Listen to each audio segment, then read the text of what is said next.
우리 주 예수 그리스도의 사랑을 받는 회중 여러분, 우리는 지난 주일에 소요리 문답 1문으로 3문을 살펴보았습니다. 1문은 사람의 제일 되는 목적을 묻고서 그 목적으로 하나님을 영화롭게 하고 그분을 영원토록 즐거워하는 것이 우리의 삶의 제일 되는 목적이라 고백하였습니다. 영화롭게 한다라는 말은 하나님을 빛내고 또 자랑스럽게 나타낸다는 말이었고, 즐거워한다는 것은 하나님 그분 자신을 즐거워하는 것이라고 말씀드렸습니다. 이에 대한 하나의 예시로 식전에 기도하는 문제를 함께 말씀드렸습니다. 특별히 우리가 불신자들로 둘러싸인 이 세상에서 식사 전에 기도할 때에는 그곳에서 우리의 기도를 통해 하나님께서 자랑스럽게 나타나시고 빛나신다는 사실을 말씀드렸습니다. 기도를 통하여 기도를 들으시는 하나님께서는 분명히 계시고, 오늘 우리가 마주한 이 음식은 그분께서 주셨다는 사실이 우리의 기도를 통해 보여지기 때문입니다. 동시에 이러한 믿음으로 기도를 드릴 때 우리는 또한 하나님 그분 자신을 즐거워하게 된다고 하였습니다. 바로 그 선한 것들을 주신 하나님을 우리는 믿고서 그분을 더욱 즐거워하게 되기 때문입니다. 이번 주에 여러분이 식전 기도를 잘 하셨는지 모르겠습니다. 더욱더 내실 있는 기도를 드리며 살아가게 되기를 바랍니다. 동시에 우리는 이 문을 살피면서 하나님께서는 우리의 죄되는 삶의 목적을 지도하시기 위해서 아주 귀한 선물을 주셨다는 것을 살펴보았습니다. 그 선물은 바로 구약과 신약의 말씀으로 이루어진 하나님의 말씀, 곧 성경입니다. 성경은 마치 정확한 자와 같아서 어디까지가 우리가 하나님을 영화롭게 하고 즐거워하는 것인지를 정확하게 알려준다고 하였습니다. 조금 더 구체적으로 제3문에서는 이 성경, 우리의 삶의 목적을 지도하기 위해서 하나님께서 주신 성경이 우리에게 무엇을 가르치는지를 살펴보았습니다. 우리의 요리문답은 성경이 하나님에 대하여 믿을 것을 알려주고, 동시에 그 믿음에 합당하게 우리에게 하나님께서 요구하시는 본분이 무엇인지를 알려준다고 하였습니다. 이제 우리는 소요리 문답의 고백을 따라서 먼저 하나님께 대하여 믿을 것이 무엇인지를 한동안 살필 것입니다. 오늘은 4문부터 시간이 되는 데까지 살펴볼 텐데요. 특별히 4문부터 38문까지가 우리가 하나님께 대하여 믿을 것이 무엇인지를 알려줍니다. 그런데 우리가 이 하나님께 대하여 믿을 것이 무엇인가 하는 것을 함께 살펴나갈 때 여러분들이 꼭 잊지 않으셨으면 하는 것이 있습니다. 우리가 하나님께 대하여 믿을 것을 배워나갈 때 그 목적이 하나님을 더욱더 자랑스럽게 생각하고 나의 삶으로 하나님을 빛내는 것, 그리고 무엇보다 하나님을 즐거워하는 대로 이어져야 합니다. 이 사실을 늘 기억하시면서 소요리 문답의 고백에 동참하셨으면 좋겠습니다. 사랑하는 한마음개혁교회 어린이, 청소년, 신자 여러분, 방금 제가 말씀드린 것처럼 우리는 지난 시간에 인생의 목적 중 하나가 하나님을 영화롭게 하는 것이라고 배웠습니다. 그리고 그 영화롭게 한다라는 그 말은 하나님을 자랑스럽게 나타내는 삶, 하나님을 빛내는 삶이라고 말씀드렸습니다. 동시에 즐거워하는 것도 말씀드렸고요. 그 한 가지 예로 식전 기도를 말씀드렸지만 사실 우리가 인생의 목적, 사람의 제외되는 목적을 이루기 위해서는 가장 기본적으로 해야 될 것이 있습니다. 그게 무엇이냐면 하나님을 믿는 것입니다. 우리가 하나님을 믿을 때에 하나님을 영화롭게 하고 하나님을 즐거워할 수 있습니다. 조금 더 구체적으로 말씀드리겠습니다. 만약 여러분들의 부모님이 충분히 하실 수 있는 일을 여러분들에게 해주겠다고 약속했다고 한번 생각해 보시기 바랍니다.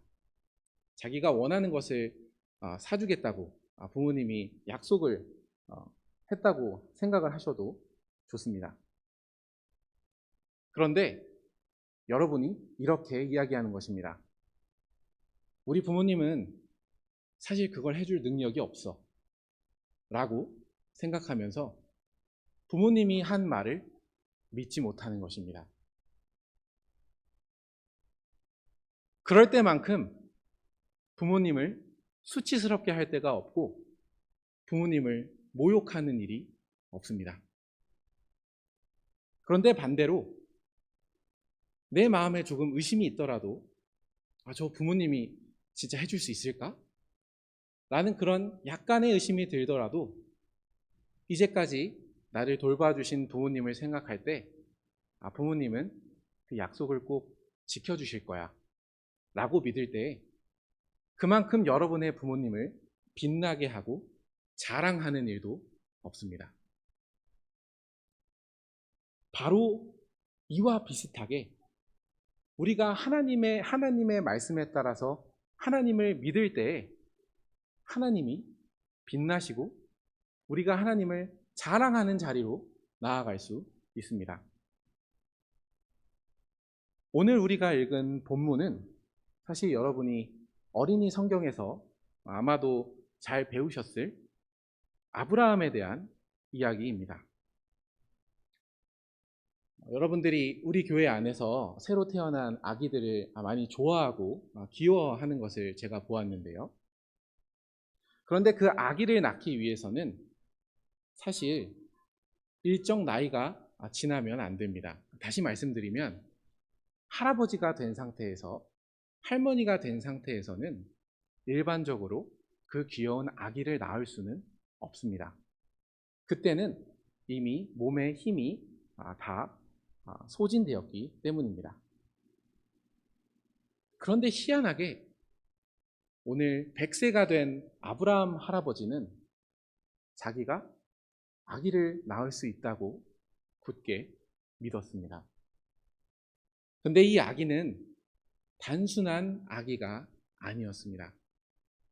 아까 예시로 든 것처럼 하나님께서 주시겠다고 하신 아기였습니다. 하나님께서 주시겠다고 하셨으니까 아브라함 할아버지는 자기의 몸이 100세가 되어서 할아버지가 되었음에도 하나님이 주실 수 있으려면 주실 것이다 하고 그 하나님을 믿은 것입니다. 이를 두고 오늘 우리가 본문으로 읽은 로마서 40장 20절로 21절에서는 이렇게 고백합니다. 믿음이 없어 하나님의 약속을 의심하지 않고 믿음으로 견고하여져서 하나님께 영광을 돌리며 약속하신 그것을 또한 능히 이루실 줄을 확신하였으니. 아브라함 할아버지는 사람이 기대할 수 없는 그 상황 가운데에서도 하나님께서 약속하셨으면 해주시겠지 하고 믿었는데 그게 바로 하나님을 빛냈다고 이야기합니다. 하나님이 과연 그렇게 하실 수 있는 분이라는 사실이 그 약속을 믿는 아브라함을 통해서 밝히 드러났기 때문입니다. 아까 제가 말씀드린 것처럼 인생의 목적은 하나님을 영화롭게 할 뿐만 아니라 그분을 영원토록 즐거워하는 것이라고 말씀드렸는데요. 아브라함은 이런 하나님을 믿고 하나님을 영화롭게 한 결과 진짜 즐거워하게 되었습니다. 100세에 하나님께서 약속하신 대로 아기를 주셨기 때문입니다. 그래서 그 아기의 이름조차 웃음이었습니다. 이삭의 뜻은 웃음이거든요. 정말로 하나님께서 해주시겠다고 하신 그 약속을 믿으니까 하나님을 즐거워하면서 그 아들의 이름도 너는 웃음이다 하면서 짓게 된 것입니다. 이 예시를 통해서 여러분께 말씀드리고자 하는 것은 이것입니다. 하나님이 어떠한 분인지를 여러분이 말씀 그대로 믿을 때 여러분은 하나님을 영화롭게 하는 것입니다. 성경에 기록된 대로 하나님을 그대로 믿을 때 또한 여러분은 영원토록 하나님 그분을 즐거워하게 될 것입니다. 오늘 여러분들이 그러한 것을 조금이라도 함께 경험하였으면 좋겠습니다. 다 함께 사문을 고백하겠습니다. 사문. 하나님은 어떤 분이십니까? 답. 하나님은 신이십니다. 그분의 존재와 지혜와 권능과 거룩하심과 의로우심과 선하심과 인자하심과 진실하심은 무한하시며 무궁하시며 불변하십니다. 사문에서는 하나님의 말씀에 따라 우리가 하나님께 대하여 믿을 것을 고백하고 있습니다. 그 내용은 하나님은 어떤 분이신가 하는 것입니다. 차근차근 살펴봅니다. 먼저 하나님께서 신이시다 라는 말을 할 때는 특별히 이 소유리문답을 작성하신 분들은 그분은 우리와 같이 보이지 않는 분이시다. 그분은 우리와 같이 만질 수 있는 분이 아니시다. 이 말을 조금 어렵게 말씀드리면 하나님은 우리와 같이 물질로 이루어진 분이 아니시다. 우리와 같이 몸을 입거나 여기 의자와 같이 어떤 형태를 가지고 있는 분이 아니시다 하는 그러한 말을 하고 있는 것입니다. 그래서 사실은 하나님은 우리가 스스로 알 수가 없는 분입니다. 예를 들어서 여러분들이 이 앞에 있는 성찬상을 볼 때는 눈에 보이고 우리가 만질 수 있으니까 관찰할 수 있습니다. 우리 교회의 성찬상은 나무로 이루어졌구나. 우리 교회의 성찬상은 직사각형으로 생겼네. 우리 교회의 성찬상은 높이가 얼마만큼 되는구나. 이렇게 눈에 보이면 적어도 우리가 관찰을 하고 그것에 대해 이것이 어떠한 것이다 하고 이야기할 수가 있는데 하나님은 그렇게 이야기할 수가 없는 분이십니다. 눈에 보이질 않으시기 때문입니다. 그런데요, 이 신이신 하나님께서 결코 우리가 스스로 정의할 수 없는 이 하나님께서 우리를 너무나 사랑하셔서 자기 자신에 대해서 너무나 풍성하게 알려주십니다. 하나님의 말씀을 믿는 여러분은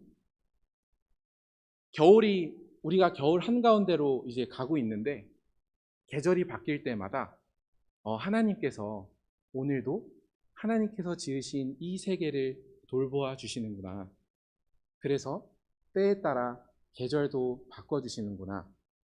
그래서 하나님께서 하신 일에서 신이신 하나님을 알 수 있습니다. 더 중요하게는 이러한 하나님의 일을 알려면 하나님의 말씀을 알아야 됩니다. 하나님께서 우리를 위해 하신 일을 우리를 위해서 기록해 주셨는데 그 성경 말씀을 잘 들을 때 우리는 하나님이 어떠한 분이신지를 알게 됩니다. 곧 하나님께서 자기 자신을 풍성하고 부족함이 없이 알게 하시려고 이 귀한 하나님의 말씀을 통해서 우리에게 하나님 자신을 알려주셨다는 것입니다.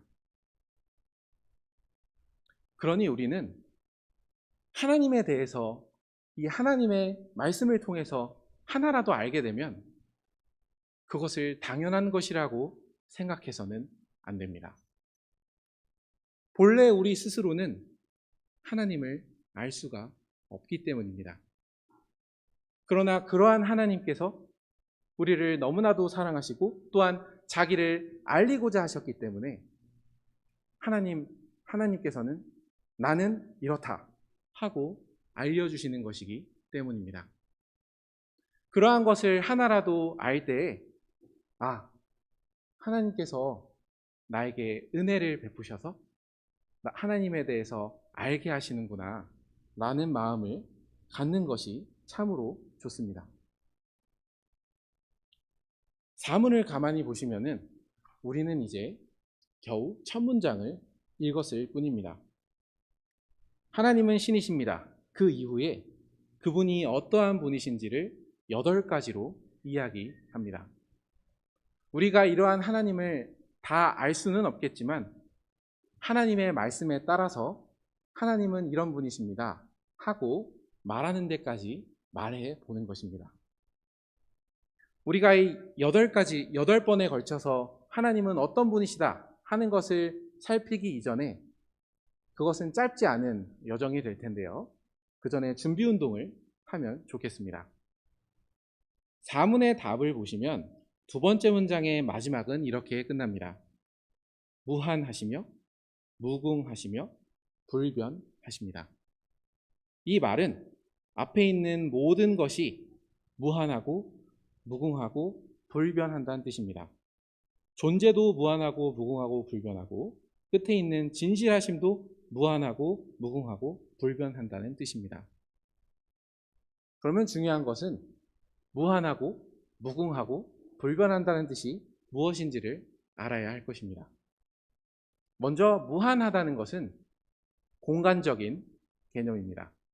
즉 하나님께서는 우리와 같이 어떤 한 공간에만 제한되어 있는 분이 아니시라 어디에나 계시다는 뜻입니다. 무궁하시다라는 뜻은 시간적인 개념입니다. 하나님은 어느 역사상의 어떤 한 곳에만 계시는 게 아니라 사실 없으셨던 적이 없는 분이십니다. 즉 시간의 제한을 받지 않으십니다. 마지막은 불변하시다고 합니다. 하나님은 어제나 오늘이나 동일하신 분입니다.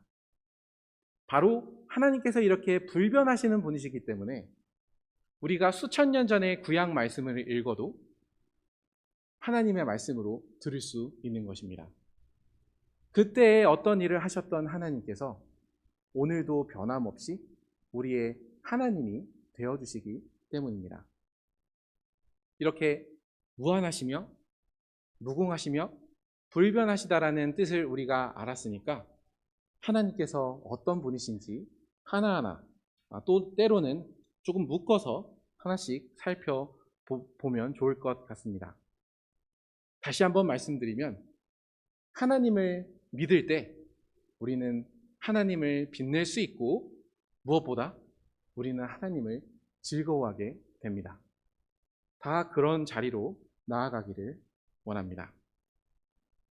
먼저 사문을 보면 그분의 존재와 이렇게 적혀 있습니다. 존재라는 말이 조금 어려울 수 있는데요.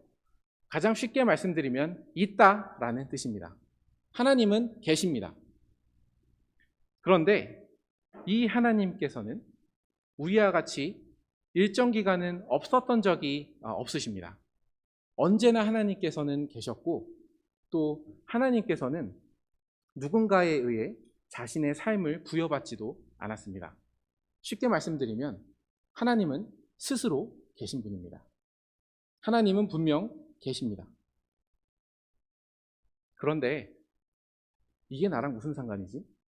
라고 생각하실 수도 있겠습니다. 하나님께서 계신 것과 오늘 내가 무슨 상관이냐 하는 것입니다. 출애굽기의 말씀을 보시면은 하나님께서 모세를 통해서 이스라엘 백성을 구원하러 가실 때 나는 스스로 있는 자다 하고 말씀하여 주셨습니다. 그런데 이렇게 자신의 존재, 내가 있다 이렇게 말씀하시면서 하신 일은 내 백성을 구원하겠다 하는 말씀이었습니다. 하나님께서는 물론 우리 때문에 계신 분은 아닙니다. 우리가 없으셔도 충분히 혼자 계실 수 있는 분입니다. 그러나 하나님께서는 자신의 백성들에게 이렇게 말씀하십니다. 나는 너희를 위해 있다. 나는 너희를 구원하기 위해 있다. 이렇게 말씀하여 주시는 것입니다. 아까 말씀드렸던 것처럼 이러한 하나님의 존재는 무한하고 무궁하고 불변합니다. 그 옛날 이스라엘 백성들, 이집트에서 종살이하던 그 백성을 나는 구원하기 위해 있다 라고 말씀하신 그 하나님께서는 오늘도 변함없이 우리의 하나님이 되어 주십니다. 어느덧 12월입니다. 곧 우리는 주님께서 허락하시면 새해를 맞이할 것입니다. 유치원에서 초등학교를 가는 신자도 있을 거고, 초등학교에서 중학교, 중학교에서 고등학교, 고등학교에서 대학교로 가는 일도 있을 것입니다. 그리고 대학교에서는 내년에 누군가는 군대를 가야 하는 일도 있을 것입니다. 공간이 바뀝니다. 특별히 학교가 바뀌지 않아도 우리는 반이 바뀝니다. 그 낯선 곳에서 하나님의 존재를 기억하시기 바랍니다. 하나님은 여러분이 유치원에 있든지 초등학교에 있든지 심지어 군대에 있든지 자기 백성을 위해 있다 말씀하시는 분입니다. 이러한 하나님을 믿으시기 바랍니다.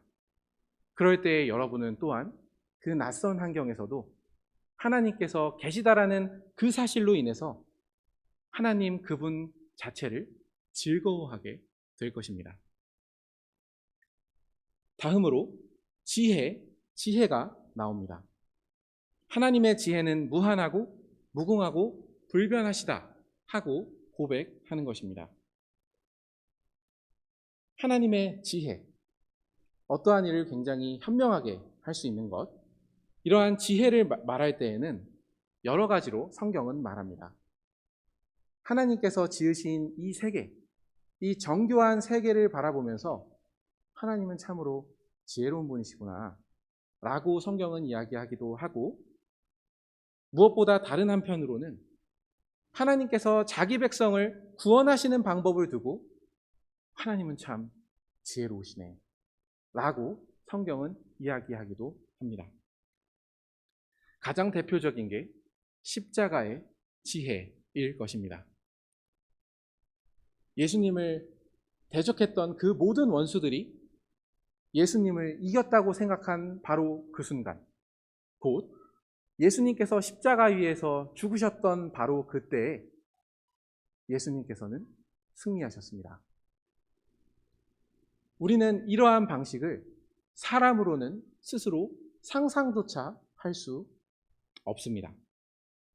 다만 하나님께서 자기 백성을 구원하시는 그 방법이 참으로 기이하고 지혜롭다 하고 우리는 말할 수 있을 뿐입니다. 참된 지혜인 거죠. 또한 하나님께서는 우리의 모든 것을 아신다는 의미에서도 하나님은 지혜로우시다라고 이야기할 때도 있습니다. 바로 이 하나님의 지혜 역시 장소에 매이지 않고 시간에 매이지 않고 그러나 변하지 않습니다. 우리가 어디에 있든 어느 때에 있든 하나님께서는 우리를 지혜롭게 구원하십니다. 특별히 우리가 우리의 지혜로는 도저히 이해할 수 없는 어려운 상황에 처했을 때에도 이러한 하나님을 믿는 사람은 결코 절망하지 않습니다. 절망하더라도 일어날 수 있는 힘이 생깁니다. 정말 신자로 살아가다 보면 이유를 다 알 수 없는 어려움에 처할 때가 있을 것입니다. 그러나 우리의 모든 것을 아시고 또 우리가 다 헤아릴 수 없는 지혜로운 방식으로 우리를 구원하시는 하나님께서 오늘 우리와 함께 하십니다. 그러니 그 어려운 상황 가운데에서도 우리는 하나님이 왜 이렇게 하시는지 다 알 수 없지만 하나님은 우리가 도달할 수 없는 지혜를 가지신 분이다. 이 사실을 믿을 때에 그 어려운 상황 가운데에서도 하나님을 영화롭게 할 수 있습니다. 하나님을 빛낼 수 있는 것입니다. 그러니 어려운 가운데에서도 이 지혜로우신 하나님을 믿는 사람은 결코 하나님 앞에서 수동적인 삶을 살아가는 사람이 아닙니다. 이 지혜로우신 하나님을 믿는 사람은 마치 욥과 같이 그의 인내 그 자체가 하나님을 영화롭게 하는 일이기 때문입니다. 무엇보다 동시에 그 어려운 상황 가운데에서도 그 사람은 하나님을 즐거워할 수 있을 것입니다. 모든 원인을 우리가 다 파악할 수 없는 어려움이라도 결국 우리를 사랑하시는 하나님께서는 지혜롭게 우리를 구원해 주실 것이기 때문입니다. 그렇기에 그 상황 가운데에서도 하나님을 즐거워할 수 있습니다. 다음은 권능입니다. 권능은 여러분들이 잘 아는 단어로 말씀드리자면 파워입니다. 힘입니다. 하나님께서는 그 누구도 대적할 수 없는 아주 강하신 힘을 가지고 계십니다. 문제는 이 하나님께서 가장 강하신 이 힘을 어디다가 사용하시는가입니다. 아까 아브라함 할아버지가 100세 때 아기를 선물로 받았다고 이야기했는데 그 아기가 생기기 1년 전에 곧 아브라함 할아버지가 99세 때에 하나님께서는 이렇게 말씀하셨습니다. 나는 전능한 하나님이라. 이 말씀을 하시면서 나는 내가 약속한 대로 너에게 후손을 줄 것이다 하고 말씀하여 주셨습니다. 그렇습니다. 우리의 하나님께서는 이 강하신 능력을 우리의 구원을 위해서 약속하신 그 일에 사용하십니다. 오늘 신약의 신자들에게 하신 약속이 무엇입니까? 계시록을 보며 잠시 살펴보았듯이 우리가 이 세상에서 어떠한 유혹을 당하고 또 하나님만을 사랑하기에 많은 고난을 받을지라도 하나님께서는 결국 그 신자를 지켜주시고 마침내 완성될 저 새로운 완전한 하나님 나라로 우리를 이끌어 주시겠다는 것이 우리가 모두 받은 약속입니다. 그런데 우리가 이 땅을 살아가다 보면 그 약속이 너무나 허무맹랑하게 느껴질 때도 있습니다. 하나님을 믿지 않는 사람들이 오히려 더 현명하고 잘 사는 것 같이 느껴지기 때문입니다. 그때 우리는 바로 이 전능하신 하나님, 강한 능력을 가지신 하나님을 믿으면서 하나님을 자랑해야 합니다. 그리고 바로 흔들리는 그때 정말 강하신 분은, 정말 하나님께서 약속하시고 계획하신 것을 다 이루어주실 수 있는 분은, 그리고 그러한 능력을 가지신 분은 하나님이시라는 생각을 가지고 우리는 흔들리는 가운데서도 하나님 그분 자체를 즐거워할 수 있습니다. 그러니 살아가면서 설령 하나님보다 더 강하다고 느껴지는 그 어떠한 것이 있더라도 이 고백을 기억하시기 바랍니다. 강하신 자, 그는 우리 하나님밖에 없습니다. 이제 어느덧 반환점으로 가까워 오고 있습니다. 네 번째로 거룩하심입니다. 우리의 요리문답은 하나님의 거룩하심은 무한하시며 무궁하시며 불변하시다 하고 고백한 것입니다. 여러분, 이 거룩하다라는 이 말은 다소 시대가 지나서 이 말조차 옛날 말이 될 수 있겠지만 한마디로 클래스가 다르다는 이야기입니다. 하나님께서 어떤 일을 하실 때에는 우리와는 차원이 다르게 하신다는 것입니다. 곧 하나님은 유일무이하시다는 것입니다. 오직 한 분만 계시고 둘째는 없다는 것입니다. 오직 하나님만 하실 수 있는 일, 하나님께만 속한 일을 우리는 거룩하다라고 이야기합니다.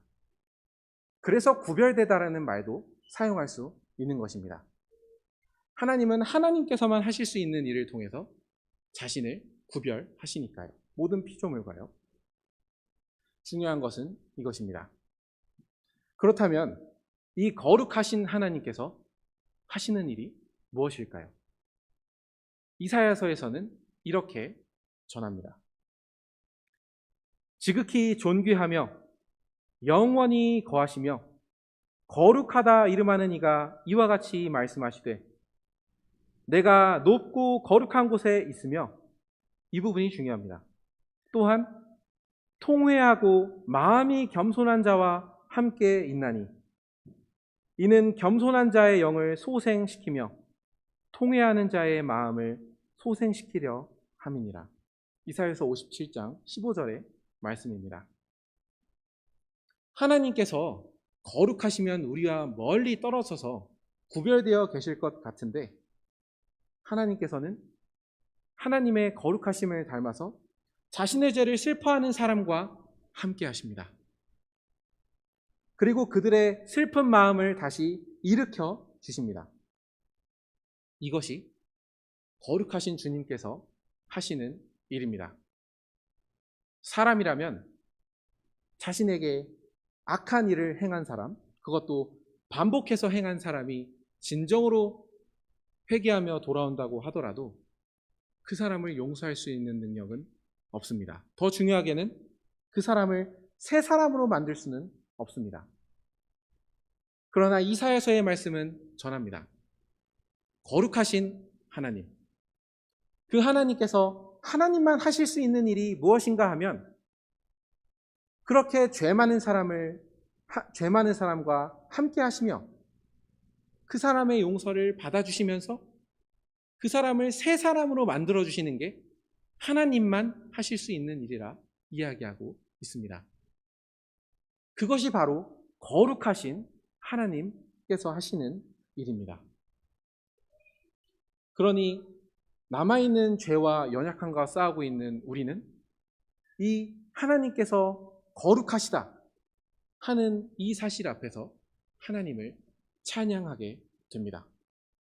하나님은 과연 그러신 분입니다.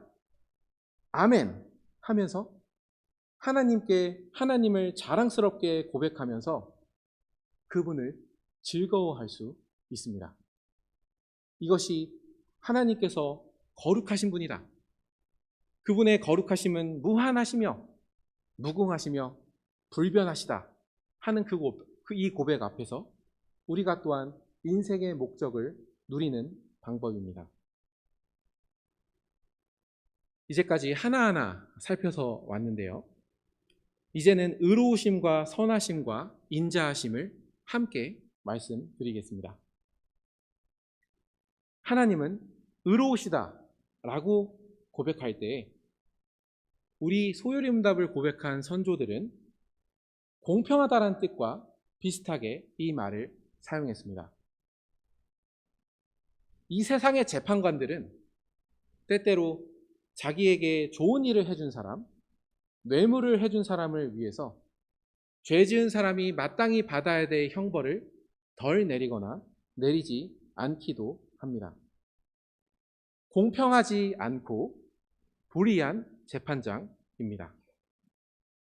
그러나 우리의 하나님께서는 공평, 무사한 재판장이십니다. 그렇기 때문에 하나님 앞에서 지은 죄는 단 하나도 남김없이 공평하게 모두 재판하실 것입니다. 이 사실 앞에서 여러분의 마음은 어떻습니까? 남들이 모르는 우리의 죄가 있고 하나님께서는 심지어 아직 우리가 죄인지도 모르는 것도 죄라고 여기시는 분이십니다. 더욱이 앞에서 하나님께서 지혜롭다고 이야기하실 때는 우리의 모든 것을 아시는 것도 포함된다고 하였습니다.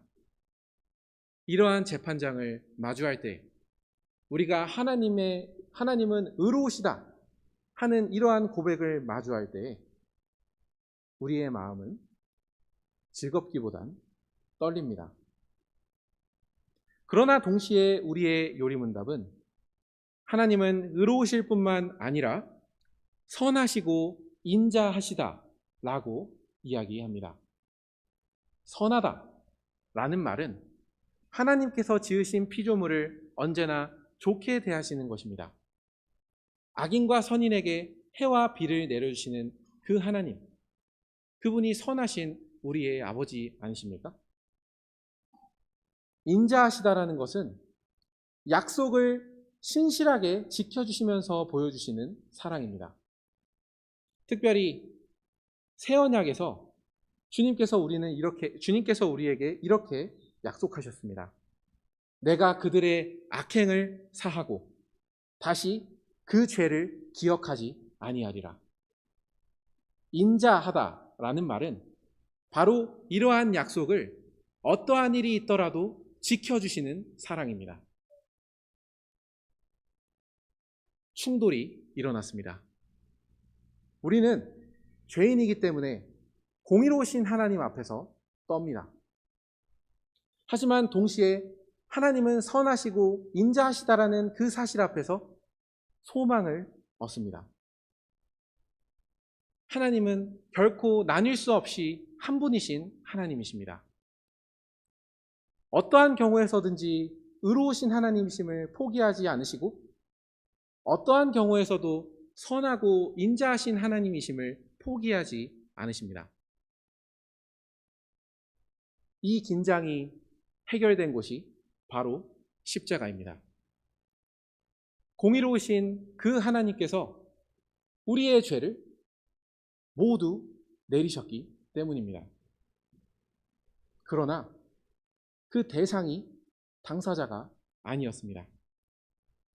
그분의 가장 사랑하시는 아드님, 그 아드님께 의로우신 하나님께서 내리셔야만 했던 모든 형벌이 쏟아졌습니다. 그럼으로써 이 십자가 위에서 하나님은 참으로 공의로우시고 하나님은 참으로 선하시고 하나님은 참으로 약속을 신실하게 지켜주시면서 사랑하시는 분이시구나 하는 사실이 밝히 드러났습니다. 그렇기 때문에 이제 예수님을 믿어서 구원을 받은 우리는 하나님의 의로움이 우리의 위로가 됩니다.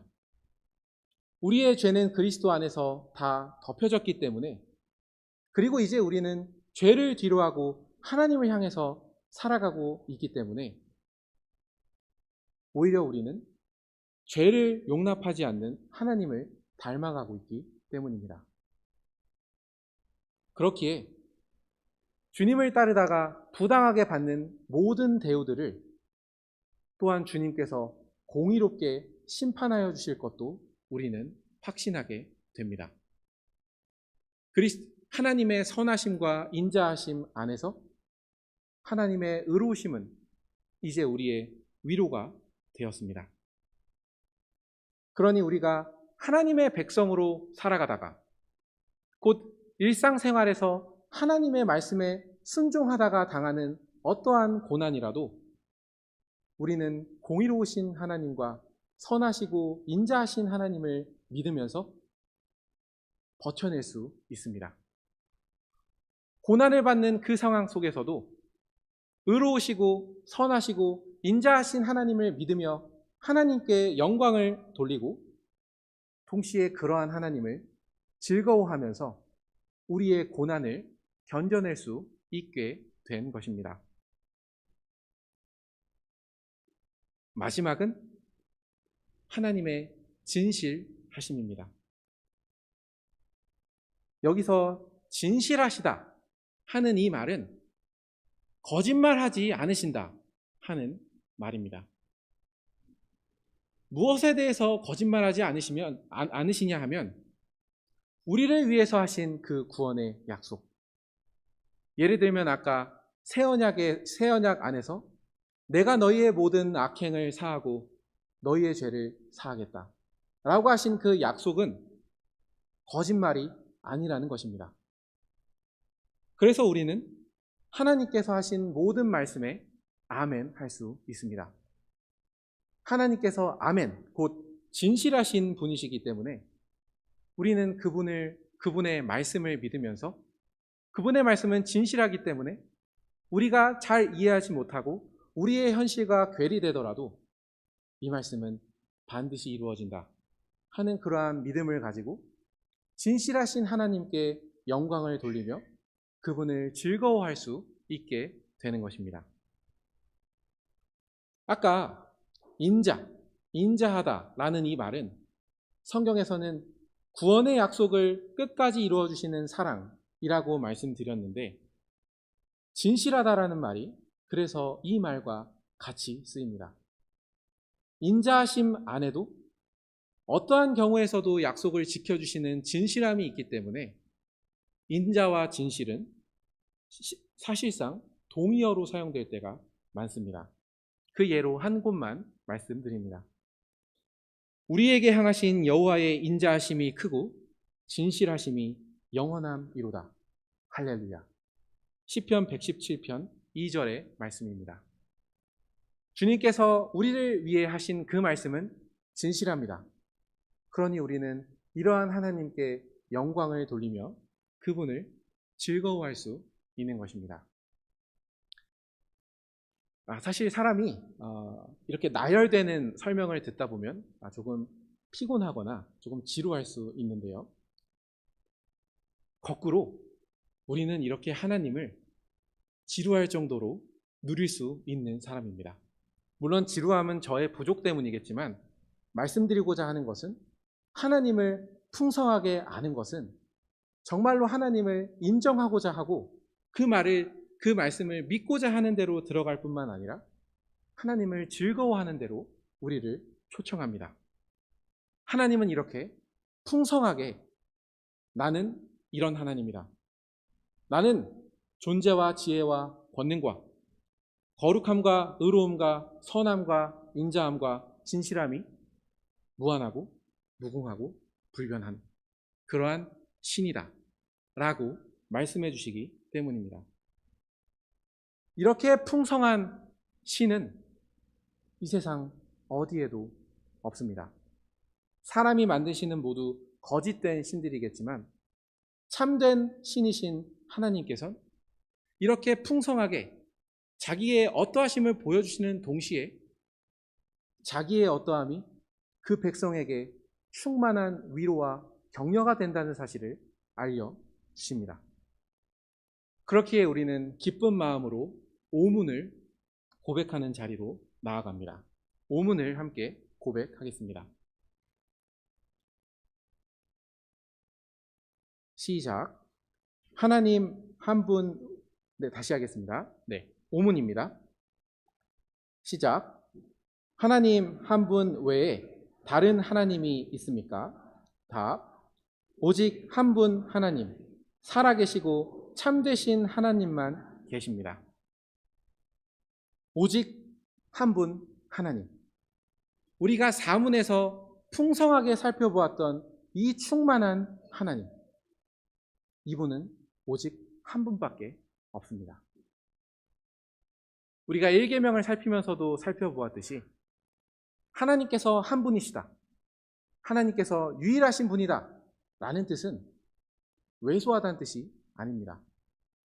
모든 구원에 필요한 충만함이 하나님 한 분 안에만 있기 때문에 하나님은 충만한 한 분 하나님이십니다.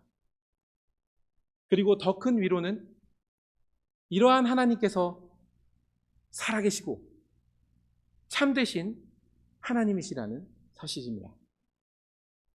우리가 앞에서 사문에서 살핀 이 모든 복의 하나님, 모든 생명과 은혜와 사랑의 근원이신 이 하나님은 살아계십니다. 그리고 이분은 거짓된 신이 아니십니다. 여기 참되신 하나님이라고 이야기할 때는 거짓 신과 대조되는 참된 신이라는 뜻입니다. 이분이 살아계시고 참되다는 사실 앞에서 우리는 말로 표현할 수 없는 기쁨을 얻습니다.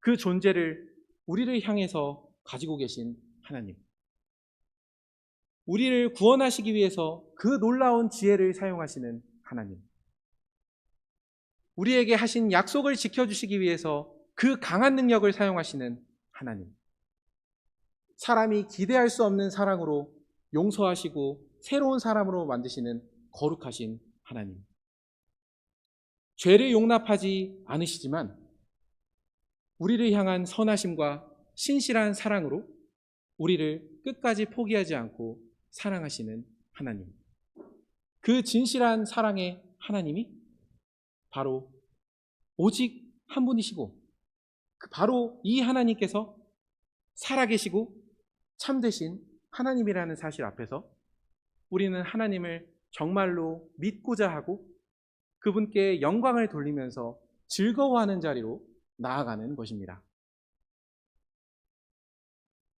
그런데 우리는 육문에서 다소 우리가 이해할 수 없는 고백을 마주합니다. 육문도 함께 고백하겠습니다.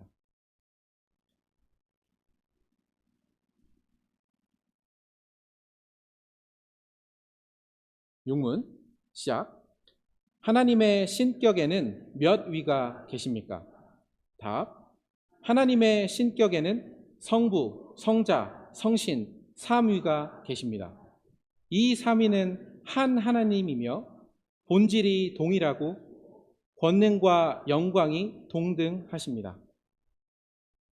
우리는 이러한 하나님은 한 분밖에 없다고 고백하였는데 육문에서는 한 분 하나님이 풍성하게 고백되고 있습니다.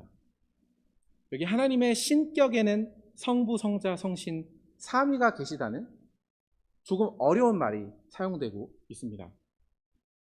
이 말을 쉽게 말씀드리면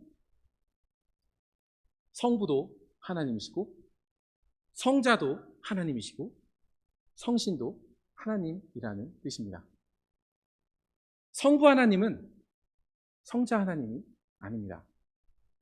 성부 하나님은 우리의 죄를 위해서 몸을 입고 이 땅에 내려오신 적이 없습니다.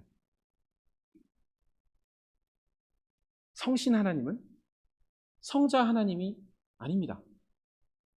왜냐하면 지금 오늘 우리 마음 안에 임재하셔서 하나님의 말씀을 깨닫게 해주시는 분은 성자 하나님도 아니고 성부 하나님도 아니고 성신 하나님이시기 때문입니다. 물론 우리를 말씀으로 통치하시는 분은 그리스도이시고 그 수단을 사용하시는 분은 성신 하나님이시기 때문에 모든 일에서 성부, 성자, 성신 하나님께서 계시지만 성부, 성자, 성신 하나님은 같은 분이 아닙니다. 자, 문제입니다. 성부 하나님이 계시고 성신 하나님이 계십니다. 성부 하나님이 계시고 성자 하나님이 계시고 성신 하나님이 계십니다. 하나님은 몇 분이십니까? 우리의 신앙 고백은 이 삼위는 한 하나님이시다 하고 고백합니다. 저는 이해할 수 없습니다. 그렇기에 이 사실 앞에서 무릎을 꿇고 아멘 합니다. 앞에서 말씀드렸을 때 아브라함은 믿음이 없어 하나님의 약속을 의심하지 않고 믿음으로 견고하여져서 하나님께 영광을 돌렸다고 하는데, 신약의 그리스도인들이 하나님께 가장 큰 영광을 돌리는 믿음 중에 하나는 바로 삼위 하나님에 대한 고백입니다. 삼위 하나님에 대한 고백은 우리의 논리로 설명할 수 있는 것이 아닙니다. 성부, 성자, 성신, 이 구별된 삼위는 한 하나님이십니다. 우리는 이 사실을 믿을 때 하나님께 영광을 돌리게 됩니다. 그리고 더 중요하게는 우리는 이 삼위 하나님을 영원토록 즐거워하는 자리로 나아가게 될 것입니다. 사문에서 고백한 그 하나님의 그 풍성한 존재가 삼위 하나님 안에서 우리에게 퍼부어질 것이기 때문입니다. 어떻게 그런 일이 일어나는지 앞으로 하나님에 대하여 믿을 것을 성부 하나님에 대한 고백, 성자 하나님에 대한 고백, 성신 하나님에 대한 고백을 살펴보면서 더욱더 구체적으로 살펴보겠습니다. 다 함께 기도하시겠습니다.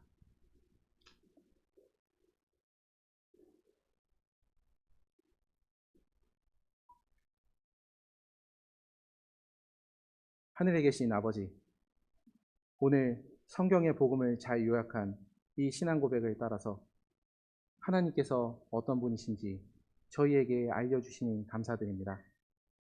저희는 도무지 하나님을 스스로 알 수 없는 피조물일 뿐이지만 사람을 사랑하시는 하나님께서는 자기 자신에 대해서 충분하고 풍성하게 알려주시고 무엇보다 사람으로 하여금 하나님을 알아가는 가운데 하나님을 정말로 찬양하고 정말로 하나님을 즐거워하는 자리로 이끄십니다. 저희가 하나님의 어떠하심을 계속해서 배울 때마다 그것이 곧 저희의 찬송의 이유가 되고 저희의 기쁨의 이유가 된다는 것을 늘 기억하고 또 이 신앙 고백을 함께 고백하는 가운데 그것을 체험하게 해주시기를 구합니다. 무엇보다 저희가 삼위 하나님에 대한 고백을 배울 때 신앙의 시작은 저희의 이해가 아니라 주님의 계시 앞에서 겸손하게 엎드리는 데서 시작된다는 것을 기억하면서 겸손히 주님의 말씀 앞에 엎드리는 자세로 삼위 하나님에 관한 복음을 하나하나 배워가게 해주시기를 구합니다. 그러함으로써 성부, 성자, 성신 하나님께서 저희에게 어떻게 찬송의 이유가 되시며 또 어떻게 저희에게 구원의 이유가 되시는지를 깨달아서 저희가 참되게 삼위 하나님을 예배하는 교회로 서게 해주시기를 구합니다. 우리 주 예수 그리스도의 이름으로 기도드렸습니다. 아멘.